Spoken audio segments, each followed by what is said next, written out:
ሰላም ጤና ይስጥልን የሐሳብ ዴሊ ቤተሰቦቻችን በዛሬው ይዘንላችሁ የመጣነው ታላቅ ሴራ ትልቅ ጥምረት ቅስሙ ተሰበረ ይህ እየሆነ ያለው ደግሞ በአፍሪካ ቀንድ አካባቢ ነው To the Horn of Africa now, Somalia's breakaway region of Somaliland has made a big announcement. It is set to establish an embassy in Jerusalem. ኢትዮጵያ የባህር በር ስምምነት ኤምኦዩ ከሶማሌላንድ ጋር ስትፈራረም ግብጽ፣ ኤርትራ፣ ሶማሊያ ያዞምባ ሲራጩ ውለው አድረዋል። ምስር ሶማሌላንድን ለማደናቀፍ በተከታታይ ወደ ሶማሊያ ወታደራዊ ቁሳቁሶችን አንቶኖቮችን ስትልክ ነበር። ሞቃዲሾ መሳሪያ በመሳሪያ ሆኖ ነበር። ይህ ማለት በተዘዋዋሪ መንገድ ለሶማሌላንድ መንግስት እውቅናውን በፍጹም አንቀበለውም፣ እንዲሁም ከኢትዮጵያ ጋር የተፈረመው ስምምነት በፍጹም ልንቀበለው አንችልም፣ እንወጋሻለን የሚል መልእክት ጭምር ሲላክላት ነበር። በተከታታይ በአንድነት እንዲሁም በተናጠል መንገድ መግለጫ በመግለጫ ቀጠናውን ሲያደርጉት ነበር። ውግዘት በውግዘት ያለማቋረጥ እዚህም እዛም ሩጫ ተጀምሮ ነበር። የሶማሊያ መንግስት ከአንዱ አውሮፕላን ወደ ሌላው እየተቀያየሩ ሀገራትን ሲሽከረከሩ ስሞታ ሲያቀርቡ ነበር። ሶማሌላንድ እጅግ አምባገነን ከሆኑት ከዚያድ ባሬ ሐረርጌን የመቆጣጠር ህልማቸው ከከሸፈ በኋላ ታላቋ ሶማሊያ በካርታ ላይ ብቻና ብቻ ከቀረች በኋላ ሶማሊያ ጠቅላላ ጨቋኝ የተባለውን አጋዛዙን ለአንዴና ለመጨረሻ ጊዜ አሽቀንጥሮ ጥሏል። ሶማሌላንድ ግን ከዛ ጊዜ ጀምሮ ራስ ገዝ ሆናለች። ሶማሊያም ዲፋክቶ በሚባል ደረጃ እስካሁን ድረስ እየመራች ትገኛለች። ሶማሌላንድ የራሷ ህገ መንግስት፣ የራሷ ገንዘብ፣ ፖሊስ፣ መከላከያ፣ ባንክ እንዲሁም የታወቀ ባንዲራ ድንበርም ያላት ነች። እውቅና በቅርቡ ከእስራኤል አግኝታለች። ሶማሌላንድ እውቅና ለማግኘት እጅግ ለፍታለች። አሁን ግን ተስፋ በተስፋ እየሆነች ነው። ስትራቴጂክ የተባለ ቦታ ላይ ነው የምትገኘው፣ የቀይ ባህር በር ላይ።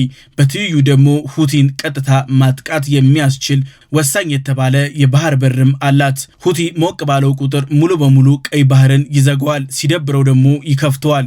በዚህም የተነሳ ዓለም አቀፍ ንግድ ሲስተጓጎል ይውላል ያድራል። በዚህ ቀጠና ከ16% በላይ ዓለም አቀፍ ሸቀጣሸቀጥ ይተላለፍበታል። ሰፊ የተባለ መስተጓጎል ሲያጋጥምም ነበር። ቦታው ስትራቴጂካል ነው የተባለው በእነዚህ ብቻ አይደለም። እስራኤል ሁቲን ቀጥታ ለማጥቃት እንዲሁም ብዙ ተያያዥ ጉዳዮች እንዲሁም ስትራቴጂካል አቅሞችን በመመልከት ሶማሌላንድን እውቅና ሰጥታለች። አቅሻለው ብላታለች። ቀድሞ ኤምኦዩ ከኢትዮጵያ ጋር ስትፈራረም አብዛኛው የቀጠናው ሀገራት ሲሉ ነበር። አሁን እስራኤል የባሰውን ስታደርግ አንድም ሀገር የባሰ ነገር ሲያደርግ አልታየም። በኢትዮጵያ ልክ እንኳን የጮኸ አልነበረም። እነዚህ ሀገራት ይሄንን ሲያደርጉ የነበሩት ለዚህ ብለው ነው። ኢትዮጵያ እጅግ ተስፈኛ የተባለች ሀገር ነች። ተራማጅ የተባለ ፖለቲካዊ አካሄድ አሁን ከሪፎርም በኋላ መከተል ጀምራለች። ይህ በቀጠናው ላሉ ደካማ መንግስታት ትልቅ የተባለ ስጋት ፈጥሮባቸዋል። የጋራ ጠላት ብለው ደግሞ ሰይመዋል። ለዚህ ደግሞ ምስር በዋነኝነት ጨዋታውን ተጫውተዋለች። አሁን እስራኤል ይህንን እውቅና ሰጥታለች። ከእስራኤል ጋር እንደዚህ አይነት ተመሳሳይ አካሄድ መድገም እጅግ ከባድ ነው፣ ዋጋም ያስከፍላቸዋል። እስራኤል በጣም እጅግ ትንሽ ሀገር ግን በዓለማችን ላይ ትልቅ ተጽዕኖ ያላት ነች። ልዕለ ኃያል የሚለው ቃል ራሱ ለሷ አያንስባትም። አሜሪካ የእስራኤልን ፈለግ እየተከተለች ነው። የትራምፕ አስተዳደር የሶማሌላንድን እውቅና እያጤነው ይገኛል። በተደጋጋሚ በዚህ ጉዳይ ከእስራኤል መንግስት ጋር እየመከረበት ነው። የሶማሊያ የግዛት አንድነት የሚል ቀልድ ያዘለበት ጥያቄ በተከታታይ በሶማሊያ ይቀርባል። አሁን ግን እንደዚህ አይነት አካሄድ ዋጋ ቢስ ውሃ የማይቋጠርም እየሆነ መጥቷል። ሶማሌላንድ በምን ሂሳብ የሶማሊያ አንደኛዋ አካል ትሆናለች? የራሷ ህገ መንግስት፣ የራሷ አስተዳደር፣ የራሷ እንቅስቃሴ ካላት በአንድም ሆነ በምንም አይነት መንገድ ከሶማሊያ ጋር ግንኙነት የላትም። ይህ ሙሉ በሙሉ ሶማሌላንድን እውቅና ላለመስጠት የሚደረግ ተጽዕኖ ነው። ሶማሌላንድ በአፍሪካ ካሉ እጅግ ጥቂት ከተባሉ ዲሞክራቲክ ሀገሮች አንዷ ነች። አንድም መንግስት ግልበጣ አጋጥሟት አያውቅም። በቅርቡ በተካሄደ ምርጫ ውጤቱን አሜን ብለው የሚቀበሉ መንግስቶችም አሉ። በዚህም የተነሳ ተጨባብጠው ተሳስመው በትረ ስልጣን ይቀባበላሉ። ይህ በአፍሪካ እጅግ አስደማሚ ታይቶም የማይታወቅም ጭምር ነው። ሶማሌላንድ አንድም አሸባሪ አትረዳም፣ በውስጧም የሉም፣ አይንቀሳቀሱም። ኢኮኖሚዋ ከትልቋ ሶማሊያ ራሱ በእጥፍ የሚበልጥ ነው። ሶማሌላንድ በውሃ ዳርቻዎቿ ላይ እምቅ የተባለ የነዳጅ ክምችት አላት። ይህ ደግሞ ተስፈኝነቷን ያረጋግጣል። እጅግ ውድ የተባሉ ማዕድናትም በሆዷ አሉ። የፖለቲካ አስተላለፏ በግብጽ ሊጠለፍ እስካሁን ድረስ አልቻለም። በዚህም የተነሳ ሻቢያና ሶማሊያ ግርታ ውስጥ ገብተዋል። ሶማሌላንድ በኢየሩሳሌም ኤምባሲዋን ልትከፍት ነው። በምላሹ ደግሞ እስራኤል ኤምባሲዋን በሐርጌሳ ለመክፈት እያቀደች ነው። እነዚህ ሁለቱ ሀገራት አሁን ኤምባሲያቸውን ለመክፈት ሙሉ በሙሉ ወሳኝ የተባሉ ሂደቶችን አጠናቀዋል። የውስጥ ፖለቲካው ግን ሌላ ነው። እስራኤል ዋና ከተማዬ የምትላትን እውቅና የመስጠትም ጭምር ነው። በምላሹ ደግሞ ሶማሌላንድም ልክ እንደዛው። ሶማሌላንድ የእስራኤልን ድጋፍ በተደጋጋሚ አግኝታለች። ከ1960 ጀምሮ ሶማሌላንድ የመጀመሪያ እውቅናዋን የሰጠቻት እስራኤል ነበረች። ከ35 ዓመት በኋላ ዳግም የሶማሌላንድ አጋር ሆናለች። ሶማሌላንድ ዳግም እውቅና አግኝታለች። ይህን ደግሞ ያገኘችው ከእስራኤል ነው። ሁልጊዜ የሶማሌላንድ ህዝብ ሁሌም እስራኤልን ውለታውን ሲያስታውስ ይውላል። በዚህም የተነሳ የሶማሌላንድ መንግስት በግልጽ ምስጋናውን ለእስራኤል መንግስት አቅርቧል። People of Somaliland really very much appreciated that Israel became the first country that recognized Somaliland in 1960, and again after 35 years of independence and sovereignty, Israel became again the first country that recognized Somaliland. So Israel is always at the hearts and minds of the people of Somaliland. አሁን ሶማሌላንድ ነጻነቷን እያከበረች ነው። ከ1991 ጀምሮ ከሶማሊያ ነጻነቷን ከተቀበለችበት ቀን ጀምሮ ነጻነቷን እያከበረች ነው። ከ30 ዓመታት በኋላ ሶማሌላንድ ምርጥ የተባለ የዲፕሎማቲክ ግንኙነት እየመሰረተች ነው። በቀጠናው በተደጋጋሚ የምትገለለው ሶማሌላንድ አሁን የዲፕሎማሲ መገለል እያጋጠማት በፍጹም አይደለም። የሶማሌላንድ መንግስት ፕሬዝዳንት እንዳሉት ከሆነ ድንበራችን ውስጥ በቀጠናችን ውስጥ የሚካሄድ ጉዳዮች ሁሉም ላይ ኃላፊነት ይሰማናል፣ ኃላፊነት አለብን። ዲሞክራት እንዲሁም የህግ የበላይነት የሚከበርበት ሀገር ነው የገነባ ነው። እኛ በሁሉም መስፈርት የመንግስትን መስፈርት የምናሟላ ጭምር ነን ብለው ተናግረዋል። The government of Somaliland has met the requirements expected of a responsible, peaceful state with the rule of law and democracy within its recognized borders, and it maintains good relations with the international community. This has led to a shift in the question posed by the Republic of Somaliland to other countries, from whether it deserves recognition to when the rest of you will recognize the Republic of Somaliland. ሶማሊያ አሁንም የሶማሌላንድን አስተዳደር ትቃወመዋለች። የእስራኤልን እውቅና መስጠት አቧራ አስነስታ ነበር። ሶማሊያ ከነዚህ አካላት ጋር በመሆን የጋራ መግለጫ ወጥታለች። የመጀመሪያው ከተባበሩት መንግስት ጋር፣ ሁለተኛው ከአፍሪካ ህብረት ጋር፣ በሶስተኛ ደረጃ ደግሞ ከአውሮፓ ህብረት ጋር፣ ከሁሉም ደግሞ የቀደመችው ግብጽ ነች። በሌለችበት ቀጠና ይገባኛል ያገባኛል እያለች ነው።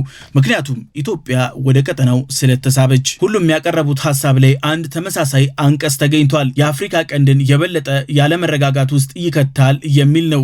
ይህ የነማን ንግግር እንደሆነ እጅግ ግልጽ ነው። አሜሪካና አጋሯ እስራኤል ግን እውቅናው ተገቢ ነው እያሉ ነው። ግብጽን ጨምሮ የኤርትራ መገንጠልን ሲደግፉ የነበሩ ሀገራት አሁን የሶማሌላንድን አስተላለፍ በግልጽ እየተቃወሙት ይገኛሉ። ይህ ፖለቲካዊ አካሄድ ኢትዮጵያን የማክሰር የማድቀቅ ነው። ግን ሌሎች ሀገሮች ተገንጣይ ሲሆኑ እውቅና ላለመስጠት እንዲሁም ለመቃወም ቀድመው ተሰላፊ እየሆኑ ነው። ሁለተኛው የሶማሌላንድ መንግስት ተቃውሞ እየገጠመው ያለው በዚህ ነው፣ በአረቡ ሀገራት በሰፊው ደግሞ በግብጽ። ይህ የሆነ ደግሞ ያለው በዚህ የተነሳ ነው። የሶማሌላንድ መንግስት ለግብጽ አላጎነበሰም፣ አላጎበደደም። በዚህም የተነሳ ግብጽ በቀጠናው ላይ በፍጹም እኔን የማይደግፍ የሚቃረን መንግስት አይኖርም ስትል ትዝታለች። በዚህም የተነሳ የሶማሌላንድን መንግስት በተደጋጋሚ ስትቃወም ትገኛለች። ሀገራት በቀይ ባህር በኩል ያላቸውን ጥቅም ለማስከበር የሚችሉት እውቅና ሰጥተው ብቻ ነው። ለዚህም ይህ ቦታ እጅግ ወሳኝ የተባለ ነው። በእውቅና ብቻ የሚገኝ የዲፕሎማሲ ትኩሳት ሊኖረው ይችላል፣ ግን ዘላቂ የኢኮኖሚ እረፍት ያስገኛል። ሀገራት እውቅና ሰጥተው ከሶማሌላንድ ጋር አብረው መስራት ካልቻሉ የየመኑ ሁቲ በብቸኝነት የሚያስተዳድረው ቀይ ባህር ይሆናል። ስለዚህ ለሁቲ ማጎብደድ እንዲሁም ሁቲ ለሚያወጣቸው ህግጋቶች መገዛት ይግድ ይላል። ዓለም ከሆርሙዝ በኋላ ጂኦግራፊን እንደ ቀልድ መመልከት አቁሟል። እስራኤል ለሶማሌላንድ እውቅና የሰጠችው በስትራቴጂካል ቦታዋ ጭምር ነው። የጦር ቤዝ እቅድ እንዳላት አሳውቃለች። ቀጠናው አሁን እጅግ ወሳኝ የተባለ ቦታ ሆኗል። ግብጽ የሶማሌላንድን እንቅስቃሴ ለማደናቀፍ እየሮጠች ነው። ከባህሩ በር እስከ መስኮቱ ድረስ ግብጽ መቆጣጠር ትፈልጋለች። አሁን የእስራኤል ጦር በዚህ ቦታ እየገባ ይገኛል። ይህ ደግሞ ለግብጽ መንግስት ትልቅ ስጋት ነው። ምክንያቱም ግብጽ በቀጠናው የምታደርገው መስፋፋት የሚገድበው ስለሚሆን ግብጽ ሶማሊያን ረድቼ የሶማሌላንድን ነገር ለአንዴና ለመጨረሻ ጊዜ እደመድመዋለሁ ብላ ታስባለች። ግን እስራኤል አሁን በሰፊው ወደ ሶማሌላንድ እየገባች ይገኛል። እስራኤልና ግብጽ የጥቅም ግጭት ከዚህ በኋላ ሊያጋጥማቸው ይችላል። ምክንያቱም ቀይ ባህርን በብቸኝነት የግል ደሴት የማድረጉ አስተሳሰብ አሁን ግብጽ ከህልም የዘለለ እንዳይሆን ያደርግባታል። ሶማሌላንድ ያላት ስትራቴጂካል አቀማመጥን አይቶ አብሮ መስራት የማይፈልግ መንግስት ካለ በቀጠናው ላይ ቂል ወይም ቂላቂል የሚባል መንግስት ነው። በዚህም የተነሳ እያንዳንዱን ስትራቴጂካል የተባሉ ቦታዎች ላይ ቀድሞ ለመያዝ ሀያላኑ ሩጫ ጀምረዋል። በዚያ አካሄድ ደግሞ የትራምፕ አስተዳደር ቀዳሚ እየሆነ መጥቷል። በሁለተኛነት ደረጃ ደግሞ የምትገኘው ቻይና ነች። አሁን ሀያላኑ ወሳኝ የተባለ የባህር መተላለፊያን ቀድመው መቆጣጠር ጀምረዋል። በሆርሙዝ መዘጋት ምክንያት ሰፊ የተባለ የንግድ እንቅስቃሴ መቆራረጥ አጋጥሟል። በአየር በረራ ብቻ የንግድ እንቅስቃሴን ማከናወን አይቻልም።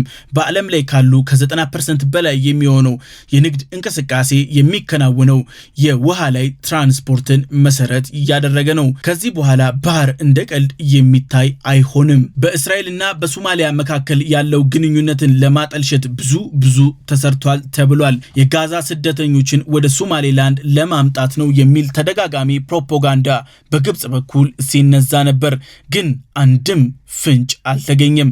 ጠብ ያለም ነገር አልታየም። በዚህም የተነሳ የግብጽ ሚዲያዎች አሁን ላይ ግራ ተጋብተዋል። ያሰቡት ያቀዱት ያለሙት ሳይሆን ቀርቷል። ኢየሩሳሌም አሁንም አወዛጋቢ ቦታ ሆናለች። እስራኤል ዋና ከተማ ለማድረግ እየሰራች ነው። የውስጥ ፖለቲካው ደግሞ እጅግ እየተጧጧፈ ነው። ሶማሌላንድ ደግሞ በኢየሩሳሌም ኤምባሲዋን ለመክፈት እዛም እዚህም እየተሯሯጠች ነው።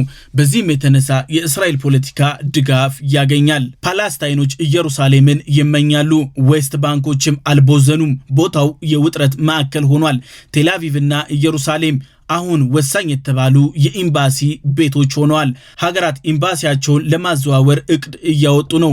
አሜሪካ በትራምፕ የመጀመሪያ የምርጫ ዘመን አዘዋውራለች። በዚህም የተነሳ በቀጠናው ያለው ጂኦፖለቲካዊ ስትራቴጂ ሙሉ በሙሉ ተቀይሯል። አዲሱ የእስራኤል መንግስት እቅድ ኢየሩሳሌምን እንደ አንድ ዋና ከተማ መመልከት ነው። በዚህም የተነሳ ኤምባሲዎች እንዲዘዋወሩ እያበረታቱ ነው። የመጀመሪያዋ ፈርቀዳጅ ደግሞ አሜሪካ ነች። ጓቲማላ፣ ኮሶቮ እንዲሁም ሆንዱራስ፣ ፓራጓይ፣ ፓፓኒው ጊኒ እንዲሁም አሁን የመጨረሻዋ የምትቀላቀለው ሶማሌላንድ ትሆናለች። ዶናልድ ጄ ትራምፕ በመጀመሪያ የምርጫ ዘመናቸው ለኢየሩሳሌም እውቅና በሰጡበት ሰዓት ላይ አካባቢው ተናውጦ ነበር። ዓለም አቀፍ ተቃውሞም ተነስቶ ነበር። አሜሪካ የአብርሃም አኳርድን የሚቀላቀሉ ሀገራት አሁን እየበዙላት ነው። አብዛኛው የአረቡ ሀገራት ቢቃወሙትም አሁን ግን መለሳለስ እየጀመሩ ነው። ኔታንያሁ በሰፊው ከትራምፕ ጋር እየሰሩበት እየመከሩበት ነው። የሶማሌላንድ እውቅና አሁን በአሜሪካ ሊሰጥ ይችላል እየተባለ ነው። ሎቢም እየተደረገበት ነው። አልሻባብና አልቃይዳ የሶማሌላንድ መንግስትን ለማጥቃት ዝተዋል። እስራኤል የጦር ቤዝ የምትገነባ ከሆነ ደግሞ ግልጽ ጦርነት እናውጃለን እያሉ ነው። ሁቲ እስራኤልን በሶማሌላንድ የማያት ከሆነ ከዚህ በኋላ ሮኬቶቼ ወደ ሶማሌላንድ ይዞራሉ ብሎ አስጠንቅቋል። የሀሳብ ዴሊ ቤተሰቦቻችን የዛሬው ይህን ይመስል ነበር። በቀጣይ በሌላ አጀንዳ እስከምንገናኝ ሰላም።